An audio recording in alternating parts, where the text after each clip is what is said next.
હર હર મહાદેવ। તો આજ છે વહેલી સવારમાં ઉઠ્યા છીએ અને જવાનું છે નવચંડી યજ્ઞમાં। મારે પિયરમાંથી છે નવચંડી યજ્ઞ રાજકોટ પાસે જે ઢોલરા આવેલું છે ત્યાં છે મારા પપ્પાને એને કુળદેવીમાં। તો એમનો મઢ ત્યાં છે એટલે નવચંડી યજ્ઞમાં જવાનું છે। એટલે વહેલા નીકળ્યા છીએ અને સાથે આવ્યા છે મારે ભાઈ તેજુભાઈ। તેજુ મારે વહેલો ઉઠ્યો કા વહેલો ઉઠ્યો તો કન્ફ્યુઝ થઈ ગયું મને શું કહે છે બધું। અમારે ભાભી છે ને મારે હિતુ તો અત્યારથી જ વ્યસ્ત થઈ ગયો છે ફોનમાં કે બેટરી ઉતારી નાખું ને તો ઉપાધિ નહીં આખો દિવસ પછી। અને મારા પપ્પા આવ્યા છે અને અમારે પંકજભાઈ છે આપણે ગાડી આંકવા માટે। અને જો કે ઉનાળો છે અને વહેલા નીકળ્યા છે એટલે મજા આવે। ગામડામાંથી આપણે જવાનું હોય ખેતરવાડી વાળા રસ્તામાંથી, ખાસ કઈ ખેતરમાં જો કે અત્યારે વાવેતર નથી અને ક્યાંક ક્યાંક લીલાના ઘેરા ને એવું વાવેલું છે બધી એટલે ઈ દેખાય છે, બાકી ખેડ કરી નાખી હોય બધાએ।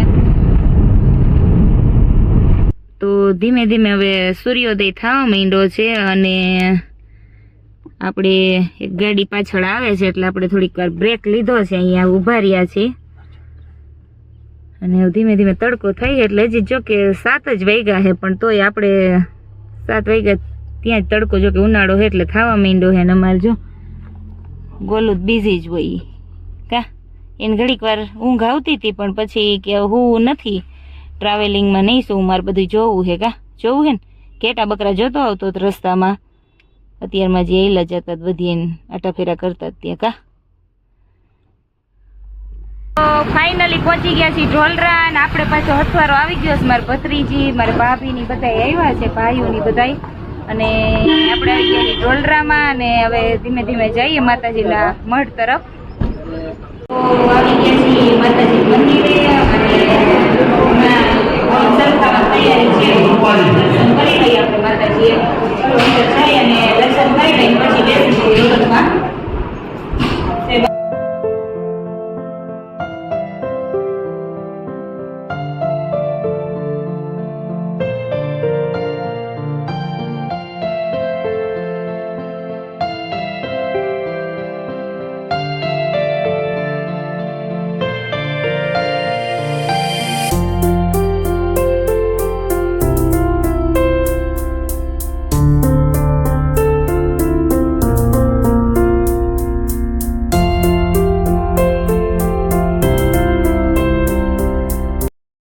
સુરાપુરા દાદા જે મારા પપ્પાને છે મંદિરે અમે આવી ગયા છીએ અને કેમ કે બધાને આ દર્શન કરે છે એટલે હું ને દીસુ બે શેષ ખાવા બેસી ગયું છે। શ્રીફળ બધા વધારે છે એટલે કીધું પેલા એ બધા દર્શન કરી લઈએ ને પછી આપણે દર્શન કરવા જવાનું છે એટલે ત્યાં સુધી શેષ ખાવાનું કામ કરી।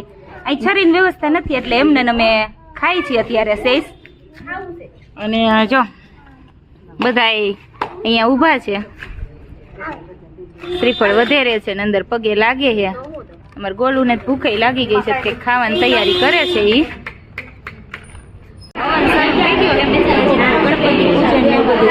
માતાજીને ધજાનું પૂજન ને બધું ચાલુ છે ને અમે સુરાપુરે પગે લાગી એવા છીએ અને ધીમે ધીમે માણસો આવવા માંડ્યા છે બધા અને બેઠા છીએ, ચા પાણી ને એવું પીવાઈ ગયું છે અને આવી બેસી ગયું છે અહીંયા પાટલા ઉપર ગોઠવાઈ ગયું છે। વાતચીત કરે છે અને હમણાં પછી હવાની જે મેઇન વિધિ છે એ ચાલુ થશે।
આવી ગયો છે, બીડું હોમાઈ ગયું છે ને હવે પ્રસાદ લેવાનો ટાઈમ થઈ ગયો છે ને અમે બધા આવી ગયા પ્રસાદ લેવા માટે અને ભૂખે એવી લાગી છે. જો કે આજે તડકો બહુ નથી એટલે વાંધો નહીં આવે અને છાયા જેવું છે. અમારે ગોલું તો જો ભૂખો થયો ને તો ખાવા જ માંડ્યો છે. અમારે જો ભાભી તો મરચું જ બતાવે છે. દીસુએ દહીં વડા ઉપર એટેક કર્યો લાગે સાચું. અને પ્રસાદમાં આપણે ગણીને તો જો દહીં વડા છે, ભજીયા છે, 2-3 વેરાયટીના, લાપસી છે, રસ, ચટણી, પૂરણપોળી છે, સલાડ છે, શાક તો અમે બે વચ્ચે એક જ લીધું છે. જો કે સૌથી પ્યારી આપણી છાશ એના વિના ન હાલે. એટલે હવે જમવાનું શરૂ કરી દેવું છે.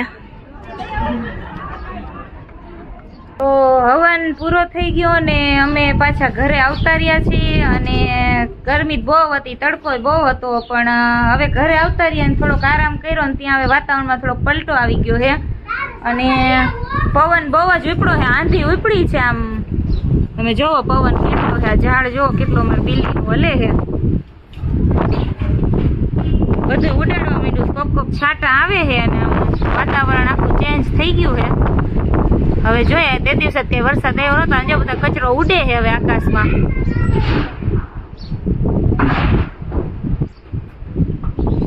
અને વરસાદ આવવાની તૈયારી છે ને ચાલો જતું રહેવું સંદર. જો મારા ઝાડવા બધા ગોથા ખાવા માંડ્યા છે, એવું થઈ ગઈ સ્થિતિ.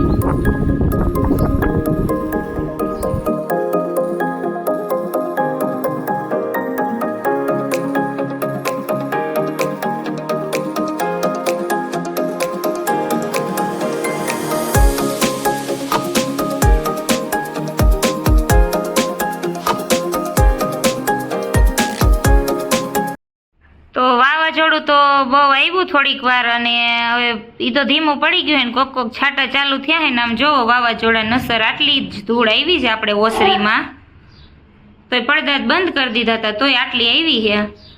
અને આ ત્રણેય જો બેસી ગયા છે વરસાદ જોવા માટે, છાંટા છાંટા પડે છે.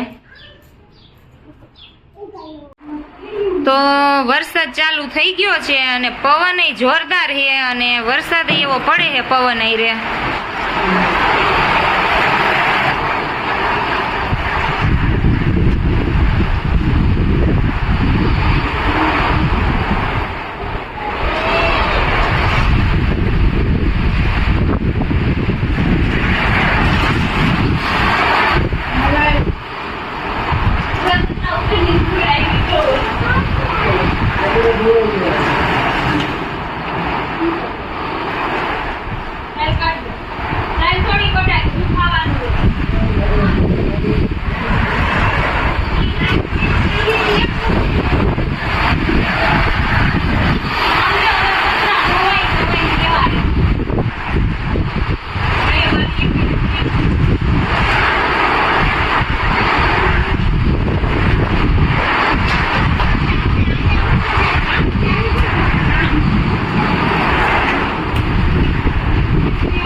વરસાદ આવવા માંડ્યો છે એટલે પછી થોડુંક ઠંડુ વાતાવરણ થવા માંડ્યું એટલે અમને એમ થયું કે કંઈક ચા નાસ્તો કરી લઈએ. એટલે મારી મમ્મી ચા બનાવે છે, હવે ચા ગાંઠિયા ને એવું થોડુંક ખાઈ લઈ કા મમ્મી. એટલે ચા બને છે અહીંયા ચા બને છે અને બહાર વરસાદ વરસે છે અને તમે જોવો. હવે તો જો ઉપરથી જ આમ પાણીનો આવવા માંડ્યા છે, ધોધ પડવા માંડ્યા છે,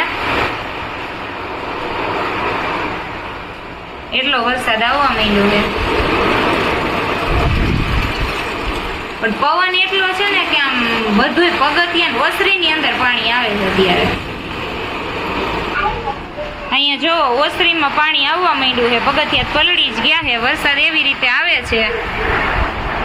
ઝાડવા મારે મસ્ત નાઈ લીધું હે, સરસ લીલા છમ થઈ ગયા હે. તગારાને ઉડાડી દીધું હે થોડુંક પવને બહુ. મારે 12 માસી આડી પડી ગઈ છે, પણ હવે એનું બધું હરખું વરસાદ રહે ને પછી કરવાનું થાય છે. નામ વરસાદને જ મન ભરીને આવવું છે. હજી આગળ તો જોવો તમે, ઉપર તો કાળું થયું છે બધું બહુ જ આકાશ. એટલે વરસાદ તો આવશે બહુ જ.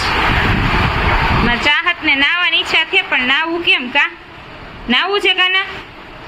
નવાય આવા વરસાદમાં ડોકા કાઢે હે, વીજળી થાય એટલે પાછા અવતારી હે ફટાફટ દોડીને અંદર.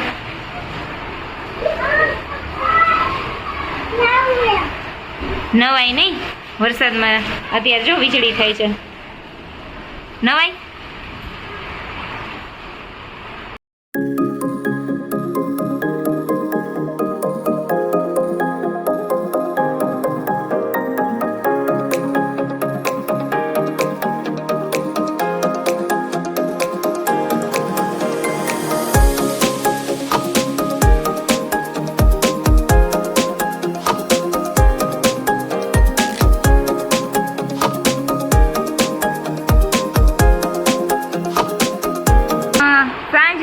સાડા 7 પોણા 8 થયા હે. વાવાઝોડું જેવું બહુ આવ્યું હતું અને વરસાદ એ પડ્યો હતો ને લાઇટ વહી ગઈ છે, કેમ કે ક્યાંક દોયડા ઇસ્યુ થયા છે, તૂટા બુટા છે, એટલે લાઇટ નથી. એટલે હવે રસોઈ થઈ ગઈ છે ને જમવા બેસવું છે. હમણાં વરસાદ રહી ગયો તો પણ પાછો ધીમે ધીમે ચાલુ થઈ ગયો છે. હવે આવે છે, આમ અંધારામાં બહુ દેખાશે નહીં.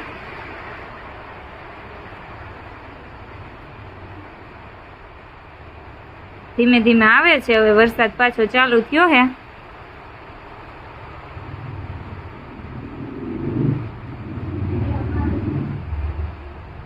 અને અમારે હવે જમવા બેસવું છે. તો આજે હવનમાં જઈ આવ્યા, વાવાઝોડા જેવું જોઈ લીધું, વરસાદે જોઈ લીધો, અને હવે જમી લઈએ. લાઇટ તો છે નહીં એટલે. તો આજના વિડીયોને લાઈક કરજો, શેર કરજો, ચેનલને સબસ્ક્રાઈબ કરવાનું ભૂલતા નહીં. અને ફરીવાર મળશું નવા વિડીયો સાથે. ત્યાં સુધી મહાદેવ હર.